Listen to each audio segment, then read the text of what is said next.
Good morning, everyone, and welcome. This is Joe Scarice, founder and host of the Creative Bird Strategy House and podcast.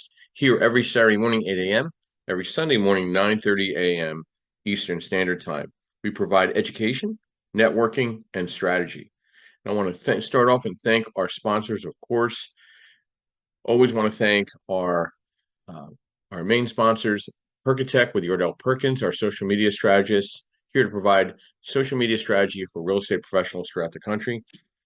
I'd like to thank Realty 411, Linda Pelagas, who provides a national publication for real estate professionals, as well as national events for real estate professionals to present and educate other real estate professionals throughout the country. I'd like to also thank MB Capital, your unsecured business line of credit referral program, which provides unsecured business lines for investors throughout the country nationwide, as well as Lendmark Capital. I'm a senior loan analyst there with providing asset-based lending on debt service coverage ratio, fixed to rent, fixed to flip, new construction, and strategy in building out your real estate portfolio needs. So I'm just pinging some people in to get started, and we'll get started here in the next few minutes. We've got a great discussion we're going to tackle today. We're going to be discussing the state of the short-term rental market. And I'm calling in from actually a vacation rental right now, currently here in Ocean City, Maryland. So getting to really see what's going on in our markets here today, especially from a vacation perspective. So we'll get started here in just a few minutes. I'm just going to put some things here together. Good morning, Amy. Good morning, Travis. How are you? I'm good. Good morning. How are you? Good morning. Yes. Ocean City, Maryland. A few extra drinks last night, and it was really it's great down here. Really nice. It's a drive to come down here, but once you get here, it's a lot of fun. That's good. Oh, that's awesome. Yeah. Well, I like this topic today. This will be fun. Yeah. A lot of new tech coming out in this whole area too. So it's pretty cool. Yeah, and I figured that would be a good thing to segue to you and once I do an overview. So yeah, absolutely. So short-term rental market has been growing rapidly, with the US market reaching 29.09 billion in 2023, projected to reach 81.633 billion by 2033. The growth is due to a number of factors. Increased travel, post-pandemic travel surge has benefited short-term rentals. Online platforms, growing use of online platforms for Airbnb and Vrbo has helped popularize the short-term rentals. Demand for budget-friendly travel. Short-term rentals can be affordable than hotels. And sharing economy. The sharing economy has contributed to the growth of short-term rentals. However, short-term rentals can present challenges for investors, such as fast guest turnover, extra regulations, rising interest rates. Some say that the market saturation increased competition, and demand for luxury rentals have also made a short-term rental less profitable for some hosts. When considering investing in short-term rentals, it's important to research the best markets in advance. Some factors to consider include location, seasonality, average occupancy rates, average pricing. Some cities, we're going to go over some top cities that are in the short-term rental space as well. Some current, listen, there's some concerns I have with short-term rental because I do lend on short-term rentals, but I do see some of the standard issues that pop up every time with a short-term rental. The biggest thing to me is I don't see the occupancy that people claim that they're going to be at. It's very hard to see 50% occupancy or better on some of these properties over the last trailing 12. And if there's no history, the appraiser as well as the lender is going to look at the market rent as well, and that's going to cut down on the loan to value and considering the property vacant at the time of purchase. So there's some moving parts with short-term rental. So let's go over that again. Someone that lends on short-term rental looks at a trailing 12 of income and expense on the property for the past 12 months. They look at the occupancy to be 50% or better to justify the short-term rental equation. If it doesn't hit the 50% or better, it falls back on the market rent. If it's vacant at time of closing, from an asset-based lending perspective, they're going to cut the LTV back anyway because it's vacant. So you're probably looking somewhere between 60 and 70% LTV max, whether purchase or refinance. And if it has no short-term rental history, there's no way that a lender can feel comfortable to take those numbers into account. So they'll always fall to the market rent. God forbid you do not rent the property out for Airbnb, and it needs to carry on its own 2 feet. So there's some, and then I'm concerned, and another things I want to throw out there is, there's recessionary issues. Inflation. Hell, the cost of just eggs nowadays is going away, and filling your kitchen is expensive. So, you know, is the hotel versus the Airbnb the almighty thing, comparative? It's hard to say. I really feel there's a certain type of person that wants to always use a hotel or motel, and there's a certain type of person that feels comfortable with the experience. And I'm not knocking either one. Myself, I personally enjoy the hotel type of environment. And that's because, I'm typically going just myself for travel, for business. Now, when you have a family of families coming together, yeah, there's been great locations like in North Carolina, the Outer Banks, you got these 20-bedroom homes that people rent with families. I mean, that makes a lot of sense. There's more cost benefit to that than renting a hotel. Okay, and then there's camaraderie and there's, family time or friends time. I get it. But in recessionary times, with the cost of just keeping the lights on, is short-term rental making sense? Now, I know some sure point markets that are changing things to justify short-term rental and or primary residence. So it's the problem you're going to have is, do these individuals that live year-round in a house want a short-term rental next to theirs? Do they want that type of transient environment? Are the communities going to crack down and leave enough room just for the institutional investors, the big institutional companies to do this and squeeze out the little guy or gal? So I do have some concerns with it. For the first time since 2014, revenue per available room decreased by 4.9%, and short-term rental growth slowed to 6.7% year over year, according to the 2024 Outlook report. Market saturation and heightened competition, the demand for luxury offerings have made short-term rentals less profitable for most or many hosts. So, in my opinion, I think it all depends. Some cities that I'm eyeballing that are really strong on short-term rentals in 2024 going into 25. I'd like to go over them so you kind of get an idea where the markets are. And this is based on typical home value, occupancy, average daily rate, and average revenue per year. Number 1, Columbus, Georgia. Number 2, Ellsworth, Maine. Number 3, Logan, Ohio. Number 4, Spring Hill, Florida. Number 5, Sneads Ferry, North Carolina. Number 6, Winter Haven, Florida. Number 7, Staten, Kentucky. Number 8, Port Angeles, Washington. Number 9, Akron, Ohio. And number 10, Fairbanks, Alaska. So, good morning, Amy. Welcome. Brief overview who you are, what you do, and thoughts to the state of the short-term rental market. And love to get a more of a prop tech direction in the discussion. Sure. Thank you. I'm gonna have to bounce in. I got, well, I'll walk when I get meeting at 9, but I'll contribute when I can. So I am Amy Palvido. I am the founder and CEO of Facilimax, which is we are a commercial real estate data aggregator.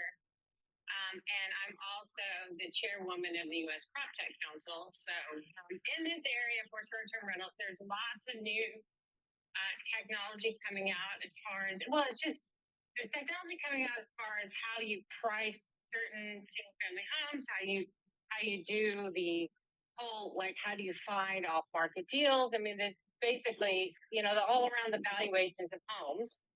But there's also tech coming out now addressing the tweener market in short-term rentals, which is, not maybe a weekend stay, but a 3-month stay or a 6-month stay.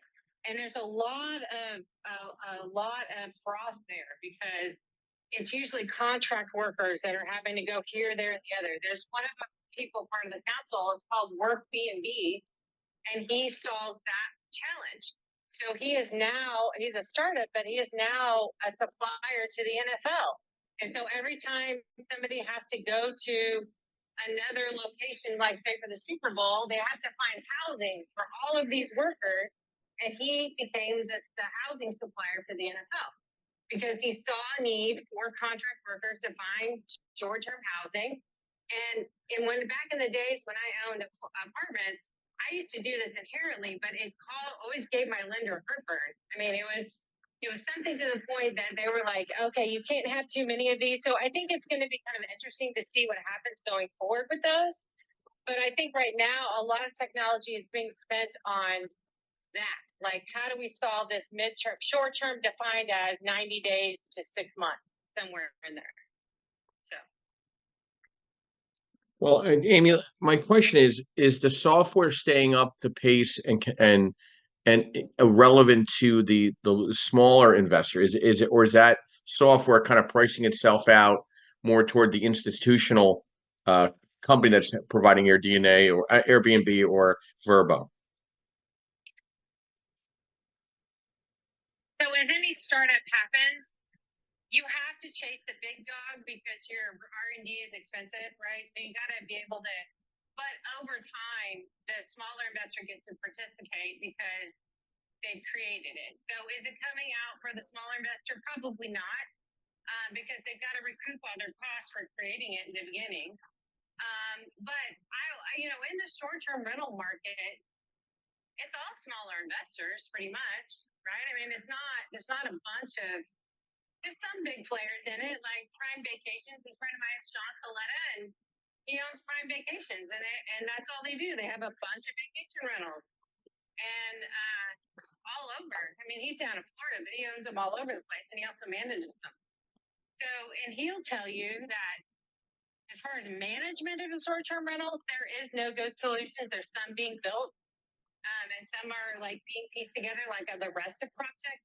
But it's, I don't know. I don't think I have a good answer for that. I mean, I would just assume that if it's new technology, it's probably for a bigger player. But if it's, legacy technology, anybody needs it for sure. It's like price there for sure. Thank you, Amy.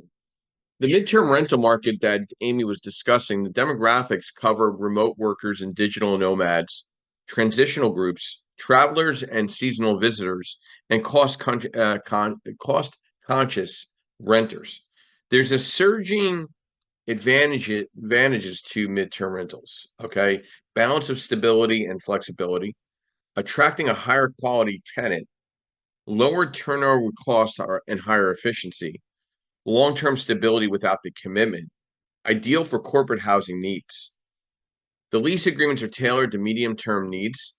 Now, some challenges to midterm rentals: intensified tenant search efforts, reduced income compared to short-term options, less stability than long-term rentals, furnishing and upkeep requirements, potential for frequent turnover, and balancing market demand and availability, and navigating month-to-month lease complexities. To thrive in midterm rental market, rental property owners should master the art of adapting the diverse tenant needs and ensuring exceptional living experiences to optimize a rental's property appeal and profitability. We're going to go back to the 10 worst short-term rental markets that are up to date as of 2024, and these are based on the same conditions of the top 10 U.S. short-term rental markets. Number 1 is San Jose, California. Number 2, Birmingham, Alabama. Number 2, San Antonio, Texas.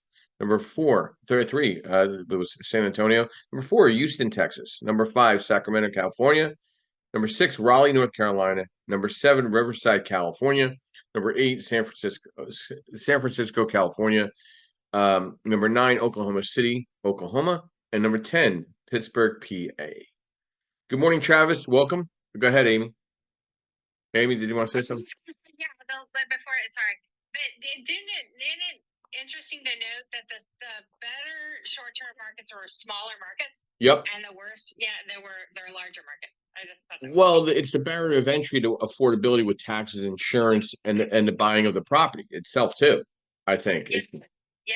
That, and then obvious we haven't hit on is the regulation around some cities just don't allow them, right? And you have to fight all that too. But Correct. yeah, it's interesting. Well, it's also how strong is the hospitality association as well in that market, because hospitality associations took a battering during COVID. They couldn't occupy any of the hotels. They came out ripping and roaring because, I mean, for some reason Airbnb was able to work around during COVID.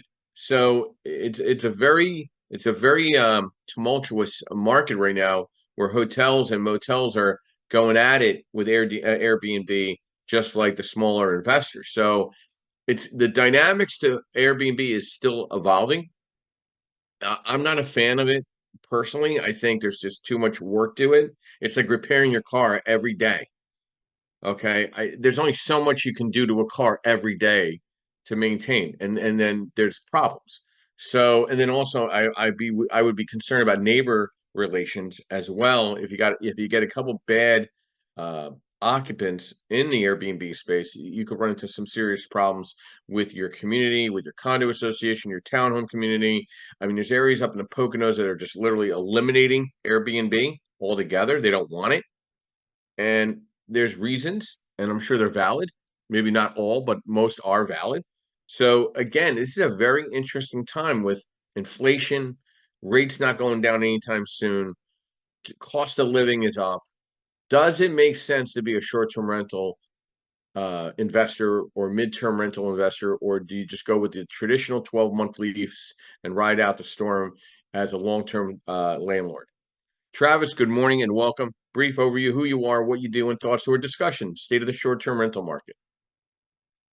Hey, Joe. Good morning. Thanks for having me on here. Yeah, I'm Travis. I am a real estate broker in the Houston market, which kind of surprised and not that surprised to hear that we're on the worst cities to buy a short-term rental in. Just because of the reasons you said, the taxes and insurance here are very high, and the barrier of entry can also be high depending on the neighborhood.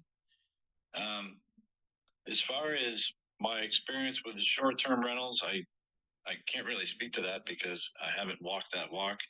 I have managed some midterm rentals where we would lease out a property furnished for 3 months or more. But we never got into that short-term stuff where people are coming and going, every few days or every week. But I know for the midterm rentals, it was good for my clients as far as what they were trying to do with the property. Now, these were one of my clients. The property was a home that they would come to during the summer months because they lived also in Oregon. And, so coming to Houston in the summer months it's like, you're stepping into an inferno, right? It's like super hot here. So it worked out well for them. We would lease it out for them during the summer months, and they would come back in the winter months. So I think it really depends on what your goal is with the property.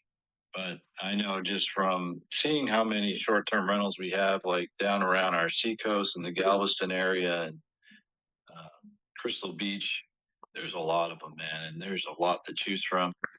And yeah, I would think that trying to manage that, like what Amy was talking about, not having the right software in place, it's got to be a challenge once you start scaling your business. If you have more than one or two short-term rentals. Anyways, that's what I have to say on it at the moment. Thanks. Thank you, Travis. Again, depending on where the property is and what your capability of landlording is short-term rental to play. You have to look at market engagement and pricing strategies no matter where you're buying, right? You have to also consider furnishing and amenities, operational intensity and involvement, also the legal and tax implications to the short-term rental, and then insurance and liability. Insurance is already tough.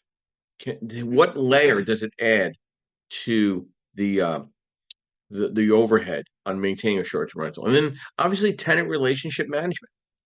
So these are things you need to think about of when you're comparing short-term rental versus long-term rental. Good morning, Cindy. Welcome. Thank you for raising your hand and coming up. Brief overview who you are, what you do, and thoughts to state of the short-term rental market. Oh, hi, Joe. Hi, everyone. It's Cindy Arione. I'm over in Salt Lake. I was actually listening to your replay and I thought, oh, I think his room's on. I better hop over here. Good to be with you all. The short-term rental. I'm going to yield my mic on that, Joe. I'm just tuning in. I do have a lot of thoughts from the yesterday's room, but let me get gathered in. I'm a realtor in Salt Lake City. Who I am, real quick. I'm a realtor in Salt Lake City. I work the surrounding area within an hour or so of the greater Salt Lake. I also own a brokerage in Europe. It's in Istanbul, Turkey. It's my 20th year there. I have a team on the ground. I do a lot of investment properties there, such as uh, beachfront boutique hotels is one I just closed. We did a corporate spinoff, sold the shares. So I'm not your average agent in Salt Lake City, and I'm happy to be with all of you. Thanks, Joe. Back to you. And how is Salt Lake is kind of these like diamond in the rough. I mean, how is short-term rental impacting your market in Utah?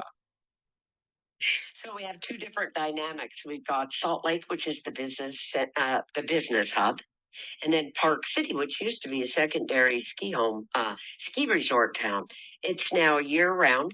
A lot of people moved in, of course, with COVID, but it had prior to COVID, we had been building to where it was more of a residential market, where a lot of people have worked remotely for the last decade, including myself. When I brought the kids to the States to go to school, I've been running my business in Turkey. So when COVID came along, it was no new adjustments for me. The short term market in Park City is alive and very, very well. A lot of people there are different events. For example, Sundance Film Festival, where you can like 10x your money. So a lot of my clients will do the Augusta rule, rent their house out during Sundance, and that is a little special nugget bonus, yearly annual bonus, if you will.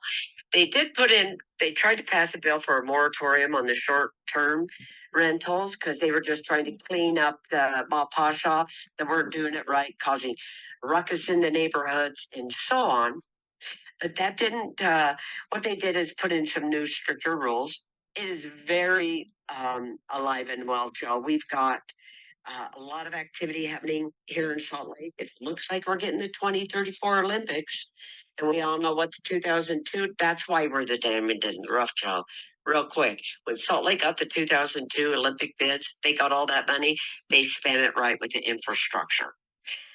And so, in any event, the market here is alive and well. Although it is seasonal, we do have year-round activities and a lot of draw into Salt Lake. So we have short-term here in both Salt Lake, Park City. They're only 30 minutes and the furthest from each other. And so, yeah, it's very strong and robust. Back to you, Joe. Thank you, Cindy. And there's evolving short-term rental regulations in all these markets. And again, depending how much impact from the transient visitors to these different communities is gonna show out at zoning meetings. It's gonna show out with the associations in the area. I have a concern about it in certain markets where if there's too many, then it's saturated. There's a saturation, and you're going to have a very low occupancy, and you're going to be cutting each other's throats. You're going to be seeing like discounts, cut here, cut here. Then where's the profit, right? Then you might as well just rent it long term. Okay. Um, there's ways to effectively manage short-term rentals. Obviously retaining a property manager that handles short-term rentals in that market. Obviously, obtaining any required business licenses, creating an attractive but accurate listing, an accurate discussion to what your property is about, offering attractive amenities and features, focus on getting positive reviews, prioritizing maintenance and cleanliness, be energy efficient, be prepared for expenses, protecting your assets, with putting the property in the name of an LLC, and stay organized for tax season year round. Now, some platforms for marketing and managing your short-term rental, and this applies to Amy, but again, I'll add this and see if she wants to give any insight before we go to the next moderator. Airbnb, Vrbo, Booking.com, Expedia, Turnkey, Azebo, Zillow Rental Manager, and HomeAway. Amy, any thoughts to those softwares before we continue with the other moderators? Sure. Yeah. So all of the softwares have their quirks, right? And I will say, I think the most progressive of all of them is probably Airbnb, because they are truly going after not only the short-term rental market, but the mid-term rental market. You can get even a long-term rental on Airbnb and pay it monthly. It's really, you just pay a premium for it, but it's a furnished rental. So for traveling nurses, it's becoming kind of a preference. Short term, it's going to be either one of those. Zillow's, I'm just never a fan of Zillow. I just think their stuff is wacky. But HomeAway was kind of the original one, but right after Airbnb. I don't see too much of HomeAway anymore. I think they got bought out by Airbnb. Pretty sure HomeAway got bought out by Airbnb or somebody, or Vrbo, one of the two. So it's been a little bit of consolidation, but I think Airbnb is being the most progressive as far as what they're trying to do with what they've got. Thank you, Amy. And some key factors to consider when selecting a short-term rental platform: market reach and audience, fees and commission structure, ease of use and management tools, payment processing and security, customer support and service, reviews and reputation, marketing and SEO capabilities, flexibility and control, legal and regulatory compliance, and other services and partnerships. Good morning, Bob. Welcome. Brief overview, who you are, what you do, and thoughts to the discussion this morning, state of the short-term rental market. Hey, good morning, Joe. So my name is Bob. I help people set up LLCs and corporations. Used to be a civil engineer prior to that. I'm not a lawyer. I'm not here to give any legal advice. The short-term rental market, the two that I see and interact with the most, more circumstantial because of where I live and where I have lived. The one that keeps coming to mind is Rehoboth Beach, Delaware. And Rehoboth Beach, for those who are unfamiliar with the geography, is about 3 hours due east of Washington, D.C. In fact, they even call the area the Capital Coast because a lot of congressional critters own properties out there. But the D.C. institutional investors, and a lot of them were started out as attorneys or lobbyists or whatnot, began gobbling up properties along the Delaware coast and to a lesser extent adjacent to Ocean City, Maryland. Although the Delaware tax structure is far more favorable than Maryland's, which is why they kind of jumped over that state. And Rehoboth Beach has been going through an identity crisis because of short-term rentals, which has resulted in some absolutely bizarre showdowns at zoning hearings, city council meetings, and whatnot. For example, in 2015, a law was proposed that I believe only lost by one vote that would have banned vacationers. So anyone renting a property short term, the landlord would have had to cap the pool and not let the vacationers use the pools. And why? Because people who live there year round, who might be next door to a short term rental, claimed it was too noisy with the vacationers using the pools. Yes, this was you can Google this is real. And then it resulted in some very old homes in the town being ripped down and replaced with properties that were only being used for rentals, like 8-bedroom houses, 13-bedroom houses that no one's going to ever live in. And unfortunately, the bizarreness of it resulted in a lot of the longtime businesses rolling up shop and moving out to the areas where the locals live, further out on Route 1, closer to Lewis. Like, for example, Nicola Pizza, which was an institution in downtown Rehoboth, moved to Lewis. the big dolly sign on the boardwalk. If you've ever seen a picture of the Rehoboth boardwalk, you know exactly what I mean. That's gone and had to be moved to another site to be preserved, because the landlord of the building decided to turn it into a grotto pizza. So just little things that are making the town change and go away, kind of lose its character along the way and become more of a institutional investors paradise, essentially, with extremely high costs to get in there, even just for a week or a weekend. Rehoboth typically runs on a 1 week schedule. Not to mention the headaches when Joe Biden, who has a summer home in Rehoboth, decides to spend the weekend there, and they shut down all the streets in the downtown and whatnot. Just makes an absolute mess. So it's a very bizarre. It's become a very bizarre version of itself because of all the various factors. But then another one that Joe mentioned, the Poconos, jumping up closer up into the northeast part of the northeast corner of Pennsylvania. And Joe's absolutely right. A lot of municipalities just said the hell with Airbnbs or short-term rentals, and they're just flat out banning them. Sometimes it's on a municipal level, but a lot of times up in the Poconos, and this is kind of unusual for Pennsylvania, a lot of them, there's a lot of HOAs up there, which you don't see as many of in PA as you do in other states where they don't have township level governments. So with Pennsylvania, with the Poconos, they don't want, I think a lot of it also spurred from the 2020 situation in New York City, where a lot of people vacated to Pennsylvania. Pennsylvania got a million plus population bump, which has already evaporated according to the short-term census updates. So a lot of that was into the Poconos, while New York City was, the whole ground zero for the 2020 situation. So a lot of that came out of that as well. And then not to mention the big fight over the rails, the Amtrak service that's going to be starting up in about 4 years. And if you know anything about that, you'll know I'm kind of stifling a laugh right now, if you know the history of that project. But the bottom line being, there's a lot of areas where short-term rentals would be absolutely wonderful to have, but the locals freak out over the idea of them happening all together. So what do? They're banding together to try to prevent the market from rolling in. I've had many clients who set up LLCs who have run into just brick walls where they find out, oh, the HOA says we can't do that. Oh, the township won't give us a permit, blah, blah, blah, blah, blah. So with that said, Joe, I'll turn the mic back to you. Thank you, Bob. I really appreciate that. And what is the target market when you're evaluating the type of desired guests, for location and type of home for Airbnb? And the one that comes to the top is the millennial.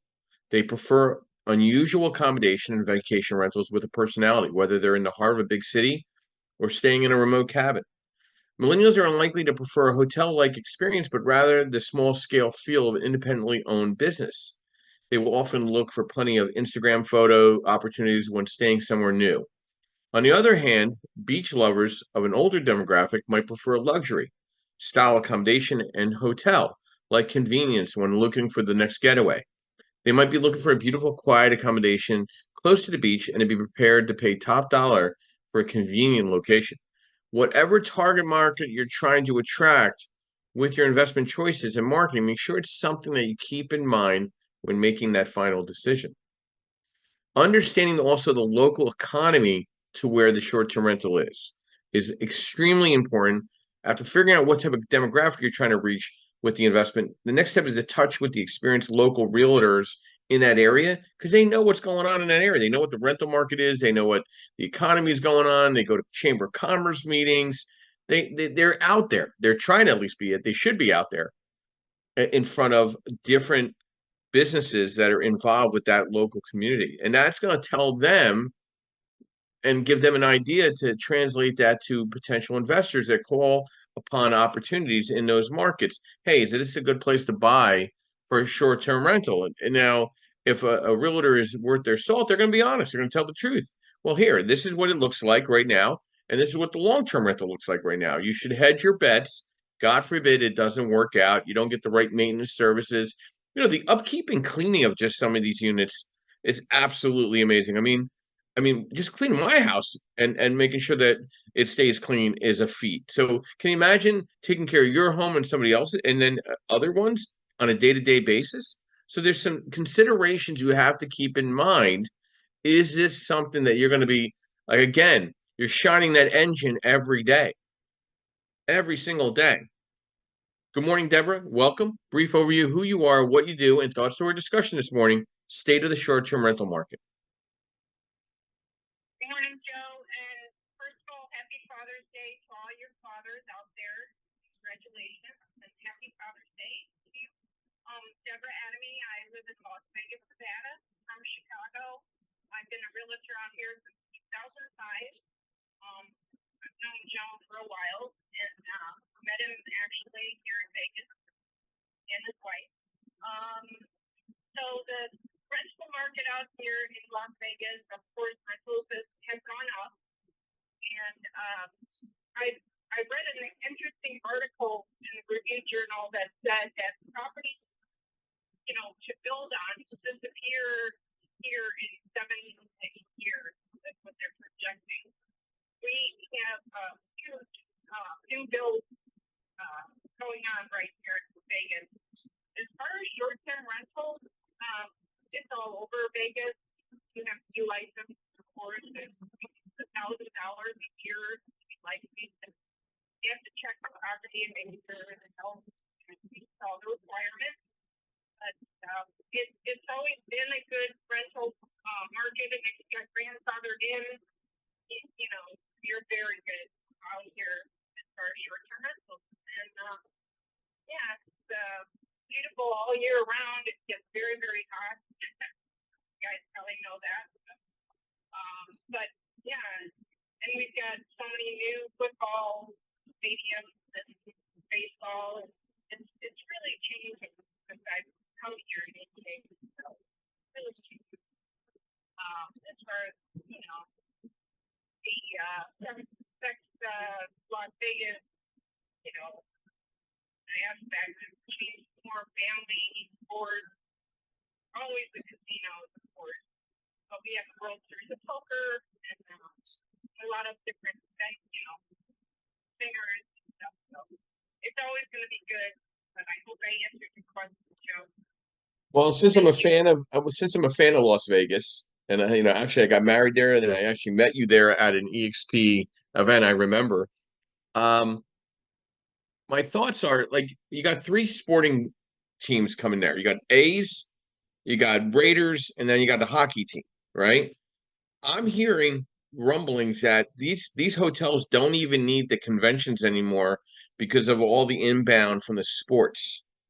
So, and Vegas is the most convenient airport, I think, in the world for way outs and way in. So the suburbs of Las Vegas are increasing.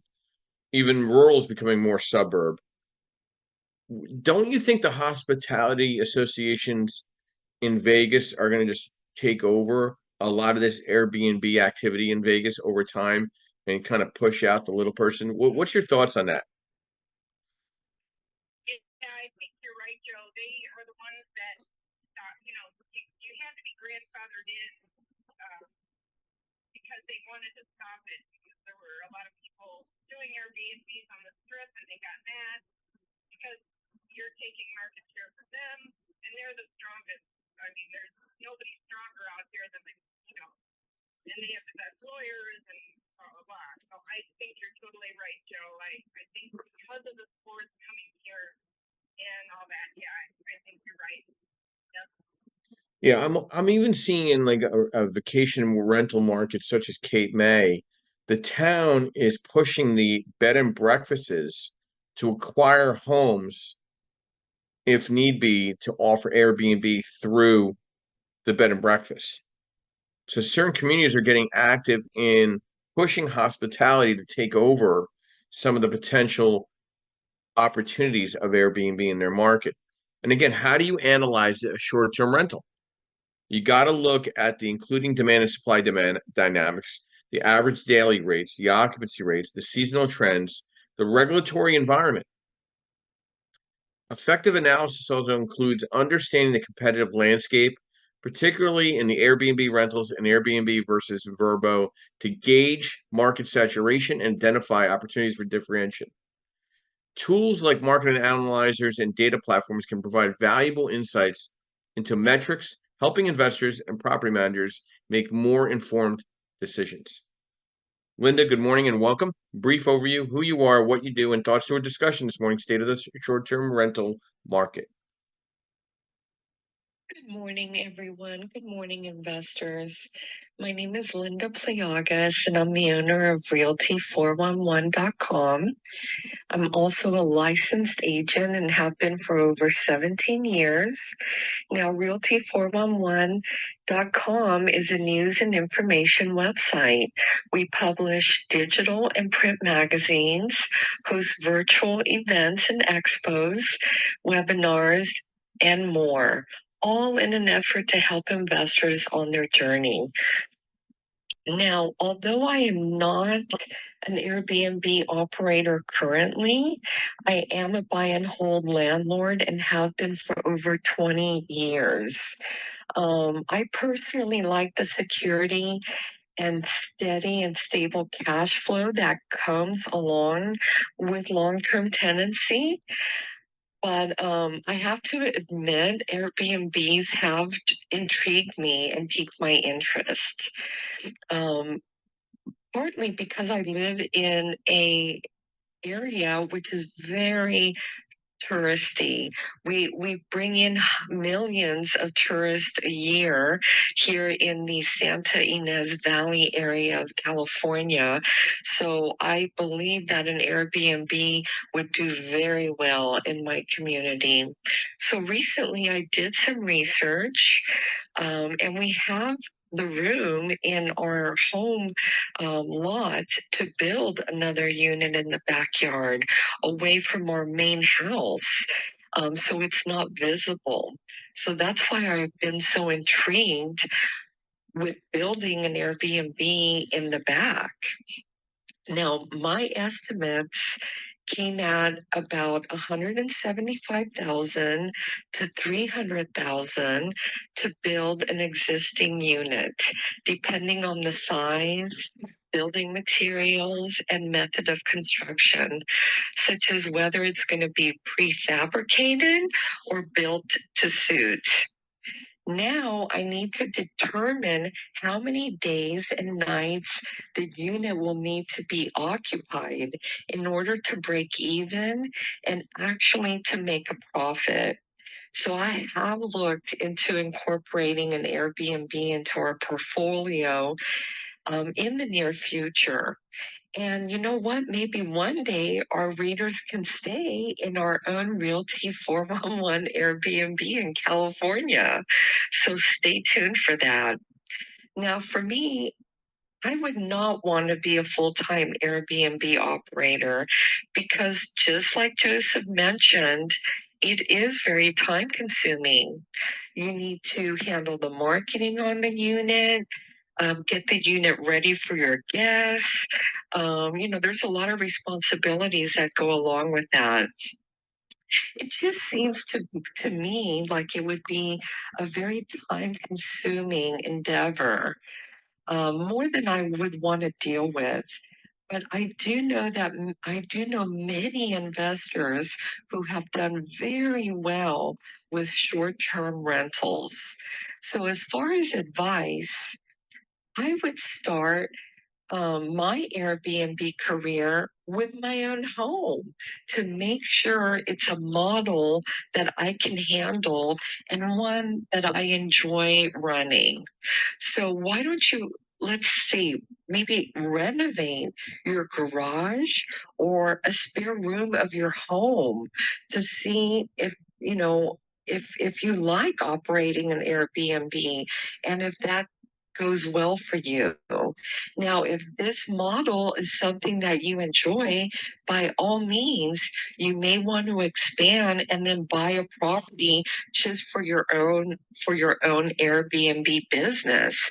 But here in California, now we have the legal right as homeowners to renovate our garage and turn that garage into an existing a livable space that can be rented out.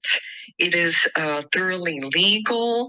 Every homeowner in California has the ability to create their garage as a separate living space, plus add another living space in the backyard.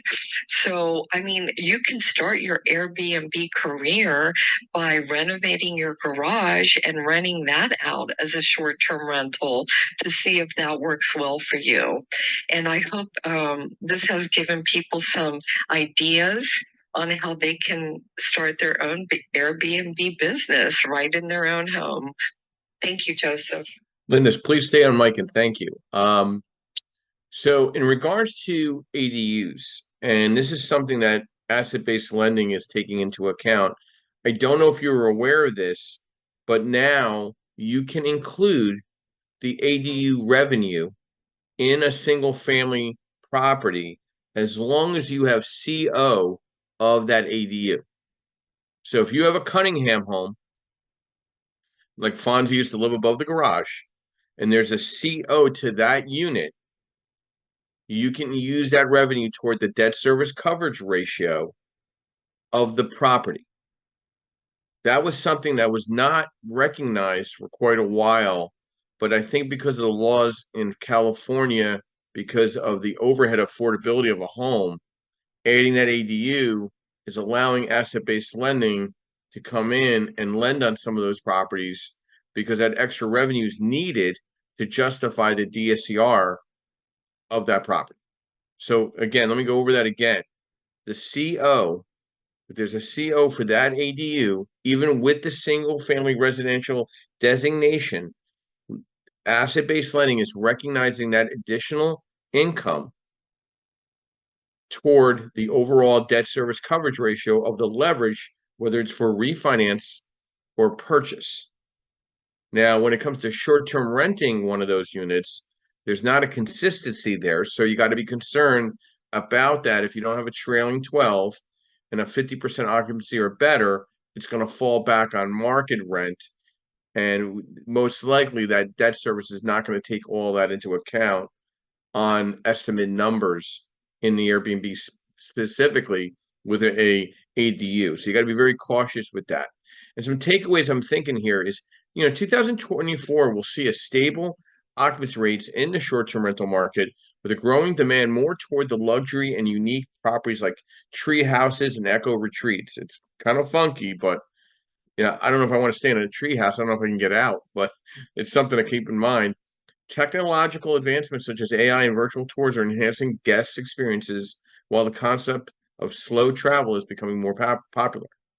Hosts should focus on using vacation rental data to adapt increasing competition and changing traveler preferences, including trends like solo travel and all-in pricing. Good morning, Justin. Welcome. Brief overview, who you are, what you do, and thoughts to state of the short-term rental market. Justin? Yeah, I'm sorry. I was trying to get to the button, man. Good morning, y'all. It's all good. Justin Jefferson here. I'm currently in the Louisiana market. Say this every time. I'll be getting to some better places soon. But I've been hearing a lot about how this may not be working out as well as a lot of people thought. And I'm not to start it off with a negative connotation of what's going on, but I do think that I've been hearing a lot of a short-term rental people struggling. People do not have as much extra money, right, to be going and to travel and do things and so on and so forth. So from my perspective, I've always listened to the folks who told you to underwrite your short-term rentals like regular rentals. So I'm assuming those people are having a little bit better time right now. But, everybody's strapped. Most people are strapped. Most common people for survival funds and doing, things that are outside of their needs and means right now in a lot of places around the country. Or money in circulation when these things were coming about and when they were coming up, and people were really excited about taking advantage of the opportunity. I think we all knew it has a window of opportunity for the masses, even though it's something that's always been around. And I think things like that, such as wholesaling and things you can make into an entire profession, right? But have kind of maintain themselves at a small scale. I think they're at a small scale for a number of reasons, and I think that's what we're kind of going back to, that equilibrium and a balanced market instead of an over saturated market of short-term rentals. So I think that's kind of, just to sum up all those thoughts, I think that's kind of where we're headed. Yeah, I think we have a serious, rental issue with housing affordability, like a low income housing. So I think I agree with you, Justin. I think we're the Airbnb short-term rental market is going to evolve. I think it's going to it's going to be very separate. It's going to be more luxury rental experience. I think unique rentals are on the rise. I think slow travel gains momentum. So I don't think people are going to be traveling as much abroad. I think you're going to see more, within the United States. So I think people are not going to travel out of country, and I think they're going to take advantage of cost savings by traveling to maybe a unique experience. And these travelers want virtual tours to know where they're. I don't want to come to a place and it looks nothing like what you booked. That would really upset me if I was somebody that's going to consider a short-term rental. And AI is going to transform the entire guest experience. Modern travelers are going to seek custom experiences, and you need the review. The reviews continue to influence the STR performance. Increasing competition keeps hosts on their toes. Vacation rental managers are more prominent than ever. So, like, I drove down here in Ocean City, Maryland. I saw at least 10 property management companies and maintenance groups up and above just real estate offices. So I think maintenance and management, the handyman is going to be so much more needed in this market, such as like a Ocean City, Maryland, than say ever, because a realtor doesn't mean that they're going to be handy. You need a handyman to fix the odds and ends, electric plates, leaky sinks. There's a lot of ongoing wear and tear on a property. Okay. Solo travel will continue to surge, but it'll be very specific. Okay. It's not going to be just wham bam. This one area is going to just do great. But heightened regulations will restrict STR operations. And again, list on multiple platforms to gain popularity. Bob, your outro in regards to state of the short-term rental market. Bob, going once. Oh, sorry. I was having a little trouble getting back in here. So basically it comes down to my outro, same thing I usually try to warn people about. You heard a lot about the markets, the good ones, the bad ones today. You've heard a lot about, what things to look out for. And it just comes down to, if you're going to get into the short-term market, and by the way, Linda, that was very interesting what you just explained about California. Just for clarification, that is a statewide law, or was that local? No, Bob, that is a statewide law. Every homeowner now has the ability to turn their garage into a living space and also to add an ADU in the backyard. So really every homeowner in California can now turn their home into a legal triplex, which is amazing. That's a unique example in the United States of where you won't really have much of an issue with that. I mean, I'm sure there's still going to be, people that are going to be upset about that, but it is what it is. It's a state law now. So the best thing to do, and we talked about this last week, make sure if you're looking at buying or building or going into a short-term rental market, do your homework on the market before you jump. You heard what I was talking about, the wacky regulations that Rehoboth Beach, Delaware came up with, how HOAs and townships in Pennsylvania are stopping Airbnbs from going into tourist areas. Make sure that before you drop the money on these properties, that you're not going to run into issues, pushback from the neighbors, from the municipality, HOAs, that there isn't some mentality that wants to keep them out of there. But also make sure the market is viable. I'm struggling mentally to imagine an Airbnb market operating even north of the Poconos and Scranton. If you're driving around and seeing some of those houses, you'll know exactly what I mean. I'm actually stifling laughing thinking about it.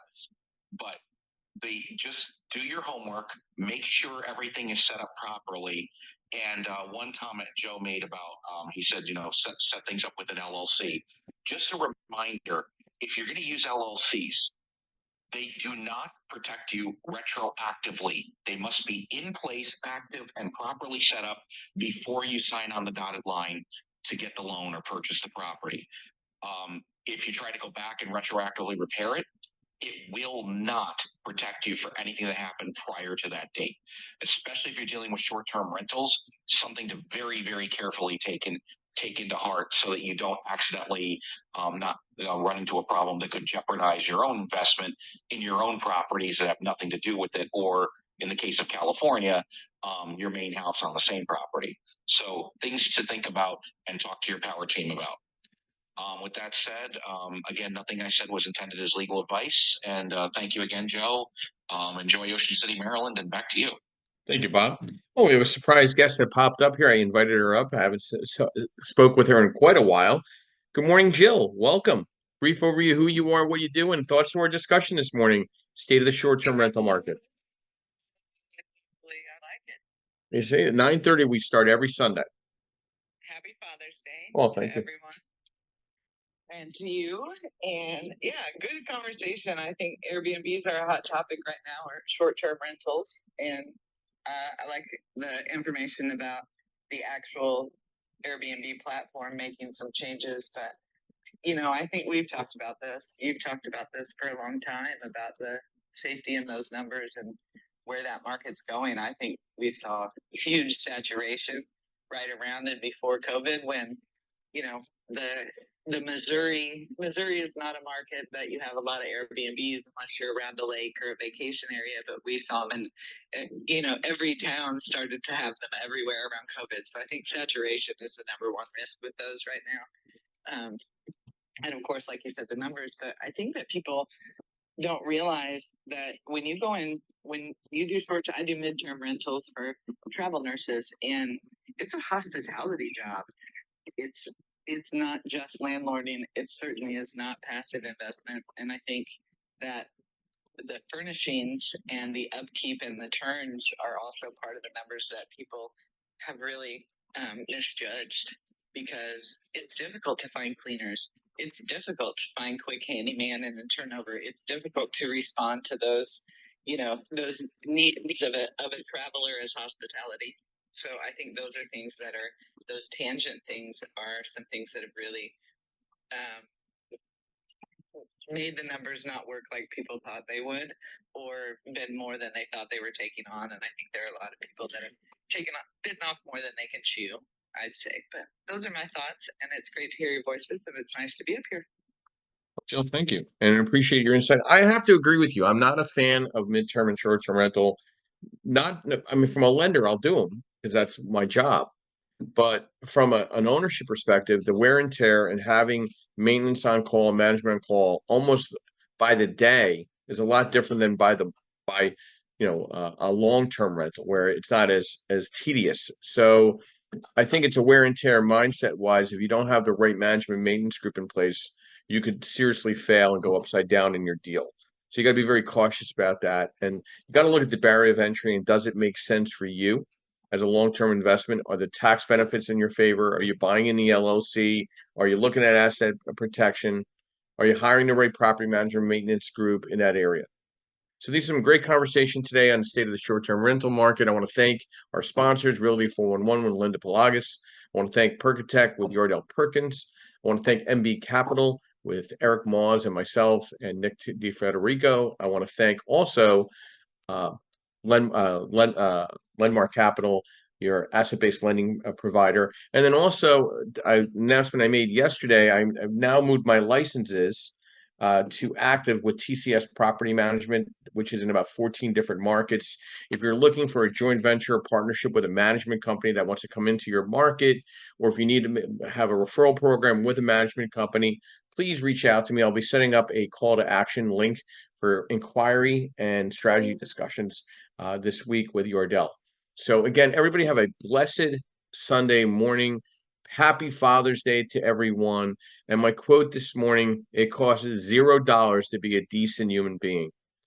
See you next week, Saturday morning and Sunday morning, 8 a.m. and Sunday morning, 9:30 a.m. And have a great, fantastic week. I'll be ending the room in the next 30 seconds.